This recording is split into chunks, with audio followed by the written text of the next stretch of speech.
ஒரு ஆக்சிடென்ட்ட சந்திச்சதுனால எனக்குள்ள மரண பயம் வந்துருச்சு.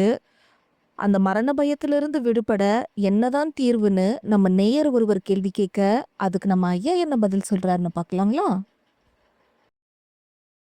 சொல்லுங்க. ஐயா, நான் ஒரு 2 இயர்ஸா உங்கள ஃபாலோ பண்ணிட்டு இருக்கேன் வீடியோல. சரி. ஐயா, சொல்லுங்க. ஒரு 3 இயர்ஸ்க்கு முன்னாடி ஒரு சின்ன ஆக்சிடென்ட் மாதிரியா எனக்கு கொஞ்சம் பதட்டம் அதிகமா வந்துருச்சு. ம். பேனிக் அட்டாக் மாதிரி ஆயிடுச்சு. சரி. அதனால ஹாஸ்பிட்டல்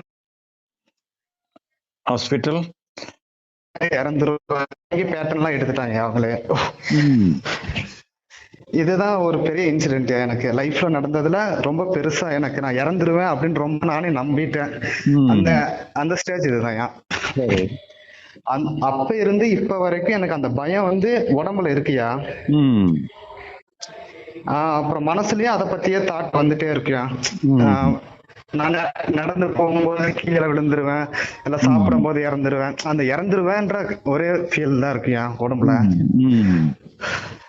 உங்களோட புரிதலுக்கு முன்னாடி நான் ரொம்ப ஹெட்போன் போட்டே தான் வெளியே போவேன். வீட்டுல இருக்கும்போது ஹெட்போன் போட்டே தான் இருப்பேன். சரி. ஏதாவது கேட்டே இருப்பேன், இல்ல ஏதாவது மனசை டைவர்ட் பண்ணிட்டே இருப்பேன். அது ஏதோ சொல்லிட்டே இருக்கும், நான் அதை கேட்காம நான் ஏதாவது வேற ஏதோ பண்ணிட்டு இருப்பேன். ம். கம்பல் பண்ணி பண்ற மாதிரியே இருக்கும். ரொம்ப கஷ்டமா இருக்கும்யா. சரி. வீட்டுல சொன்னாலும் அவங்களுக்கு புரியாது. அவங்க ஹாஸ்பிட்டல் போக சொன்னாங்க. ஹாஸ்பிட்டல்லையும் பார்த்து டேப்லெட் எடுத்துட்டு இருந்தேங்க. ம். ஒரு 2 இயர்ஸ் டேப்லெட் எடுத்தேன். ம். டேப்லெட் எடுக்கும்போது நல்லா தூக்கம் வந்துச்சு. நல்லா தூக்கம் வந்துச்சு. அப்பயும் இந்த தாட் இருக்கும். கனவுலாம் தெரியாது, எதுவுமே தெரியாது. ஆனா இந்த தாட் பயமாவே இருக்கும். எப்ப இறப்போம், இறந்தா இப்படிதான் இறப்போம் அப்படின்ற ஒரு ஃபீல் இருந்துட்டே இருந்துச்சு. ம். இப்ப ரீசெண்டா இப்ப ஒரு 6 மந்த்தா அந்த புரிதல் எனக்கு எப்படி உள்ள போச்சுன்னு தெரியலையா. எனக்கு அந்த பயம் வந்து கொஞ்சம் கம்மியாயிருச்சு. ம். இந்த மாதிரி யாராச்சும் பேசினா மட்டும் இந்த ஒரு படபடப்பு மாதிரி இருக்குயா. நான் உங்ககிட்ட பேசும்போது எனக்கு ஒரு மாதிரிதான் இருக்கு. ம். ஒரு 2 இயர்ஸ் யார்ட்டையுமே பேசலையா. நானே தனியா இருந்தேன். ம். ரொம்ப ஏதோ. ஆனா இதுக்கு முன்னாடி நான் வேற மாதிரி இருந்தேன். நல்லா ட்ரிங்க் பண்ணிட்டு இருந்தேன் சின்ன வயசுலயா. இப்ப 30 இயர்ஸ் ஆச்சுயா எனக்கு. ம். காலேஜ் படிக்கும் போது நல்லா ட்ரிங்க் பண்ணிட்டு இருந்தேன். ம். சுத்திட்டு இருப்பேன், வீட்டுக்கே போக மாட்டேன். நல்லா சுத்துவேன், ஜாலியா பசங்களோடயே இருப்பேன். ம். நான் இந்த ஒரு பேனிக் அட்டாக் வந்ததுக்கு அப்புறம் நான் இறந்துருவேன் அப்படின்னு தெரிஞ்சதுக்கு அப்புறம் ம். வீட்டுக்குள்ள எல்லாம் போய் நல்லா மிங்கிள் ஆகி ம். அம்மா அப்பாட்ட எல்லாம் நல்லா ஷேர் பண்ணி ம். நான் இருக்க மாட்டேன் இறந்துருவேன் அப்படின்னு சொல்லிட்டு அவங்க கூட எல்லாம் நல்லா க்ளோஸ் ஆயிட்டேன். ட்ரிங்க்ஸ் எல்லாம் விட்டேன். 3 இயர்ஸ்க்கு முன்னாடியே அப்பயே விட்டேன். சரி சரி சரி சரி. இப்ப எனக்கு என்ன பண்ணுது அப்படின்னா ம். புரிதல் இருக்கியா. எனக்கு இந்த ஒரு பயம் வந்தாலும் இது அவ்வளவுதான் விட்டுறலாம், நம்ம தேவையே இல்லை. அதை நான் எடுத்துக்கவே மாட்டேன். அது ஏதோ பண்ணிட்டு இருக்கு. நான் ஒர்க் பண்ணிட்டு இருக்கேன், விஎஃப்எக்ஸ் ஆர்டிஸ்டா இருக்கேன். ம். ஐடி ஃபீல்ட்ல தான் இருக்கேன். ம். ஒரு 8 ஹவர்ஸ் வந்து நான் மிஷின்ல போய் உட்கார்ந்தேன்னா கம்ப்யூட்டர்ல மட்டும்தான் ஃபோக்கஸ்டா இருப்பேன். ம். அங்க மட்டும்தான் பர்ஃபார்ம் பண்ணுவேன். ஆனா பேக்ரவுண்ட்ல தாட் போயிட்டு இருக்கும். நான் ஏதாவது வீடியோ உங்களோட வீடியோ இல்ல ஏதாவது ஸ்டோரி ஏதாவது கேட்டு அப்படியே உட்காந்துப்பேன். ம். ஆனா இந்த 6 மந்த்ல ஒரு புரிதல் எனக்கு ஏற்பட்டு உங்ககிட்ட பேசுற அளவுக்கு ஒரு தைரியம் வந்திருக்கேன். இதுக்கு முன்னாடி யாரையுமே கான்டாக்ட் பண்ணக்கூடாது, நம்ம சாகதான் போறோம், எப்படி செத்தா என்ன அப்படின்ற மாதிரியே இருந்துச்சியா. ம். நீங்க ஒரு முகாம் கலந்துக்கிடுங்க. நம்ம முகாமுக்கு வந்து நான் ஒவ்வொரு மாசமும் நடத்துறோம். சரிங்கய்யா. நீங்க ஒரு முகாம்ல கலந்துக்கிடுற மாதிரி வாங்க.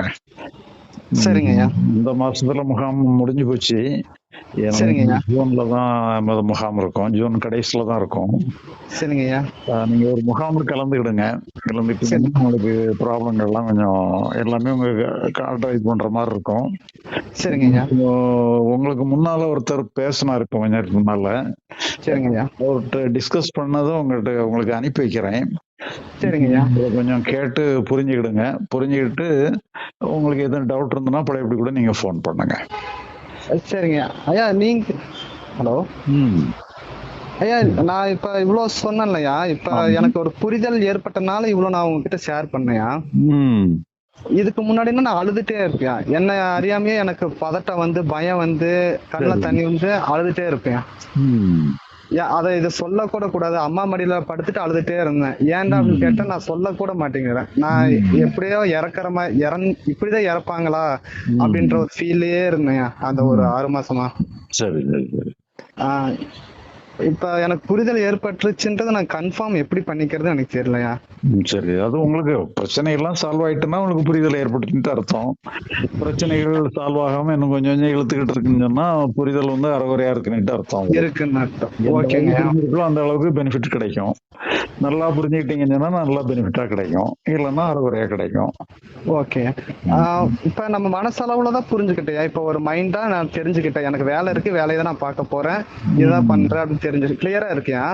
ஆனா உடம்புல வந்து அந்த நடுக்கம் வர்றது, நம்மள அறியாமையே சிலிர்க்குதுயா உடம்பு, அப்படியே ஆட்டோமேட்டிக்கா சிலிர்க்கு. அந்த பசி உணர்வு, அந்த ஒரு ஃபியர், டெத் ஃபியர், ஒரு ஃபியர் அது உடம்புல நோகுன்னு சொல்லுவாங்க இல்லையா, ஆமா ஆமா ஆமா.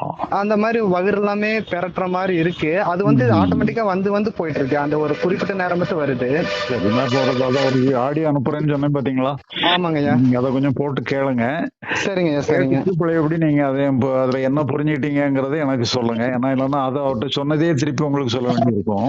Okay okay okay. நீங்க அதுக்கு நீங்க கேட்டீங்கன்னு சொன்னா நான் சொல்றதுல பாதி குறைஞ்சிக்கிடும். சரிங்கய்யா. உங்களுக்கு வேணும்னா ஃபர்தரா டிஸ்கஸ் பண்ணிடுங்க. சரிங்கய்யா. சரிங்க. நீங்க அதை கேட்டுட்டு என்னை கூப்பிடுங்க. ஓகே, ரொம்ப நன்றியா, ரொம்ப நன்றிங்க. தொடர்ந்து இது போன்ற ஆன்மீக தேடல் மற்றும் வாழ்வியல் உண்மைகளை தெரிந்து கொள்ள ஐயாஸ் அகவல் சேனலை சப்ஸ்கிரைப் செய்யுங்கள்.